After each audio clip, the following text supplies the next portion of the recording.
Mga bobo! Gusto.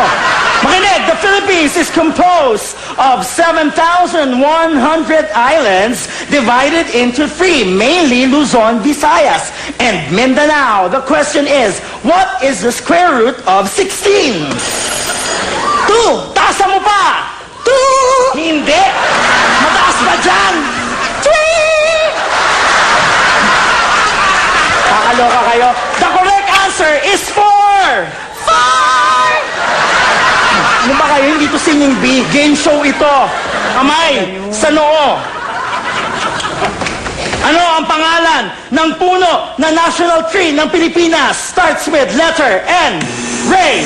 Niyog. Hindi. Matigas to. Matigas. Niyug! Hindi siya namumunga.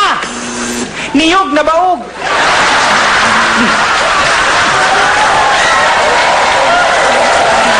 Ano ba yan? Matigas, hindi namumunga.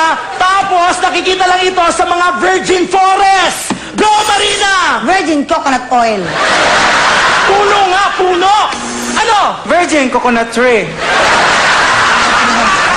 Puno to, puno na malaking malaki. Sa sobrang laki nito, kapag pumunta ka sa ilalim, pwede kang magpalamig. Go! Ice buko. The correct answer is Nara. Kamay sa talampakan. Nara flavor. Oo, sarap yun. Paano kami pipindot kung dito ang kamay namin? Oo nga, di ihampas niyo yung ulo niyo. Total, wala namang utak yan. Nakakaloka kayo. Ano ito? Hay, makinig! Trivia tayo, kilalang ibon na kapangalan ng isang artistang may apelidong Valdez. Ang ibon na to ay ang national bird din ng Pilipinas. Starts with letter M. Ray. Manok. Hindi. M ang simula, A ang dulo. Ano? Manoka. Kulay brown ito.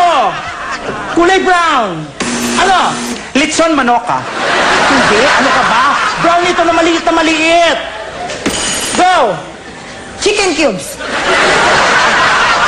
Maliit na brown na may pakpak. Chicken cube with wings. At kailan pa nilagay sa pantry ang chicken cubes? Ay, suot ko ngayon. Ayan, Ito. ako naman. Ito sasabihin ko ang tamang sagot. Makinig lahat. M ang simula, A ang dulo. National bird ng Pilipinas. Ang sagot ay manok na bata. Walang masyadong natawa. Pasensya na, akala ko magandang idea.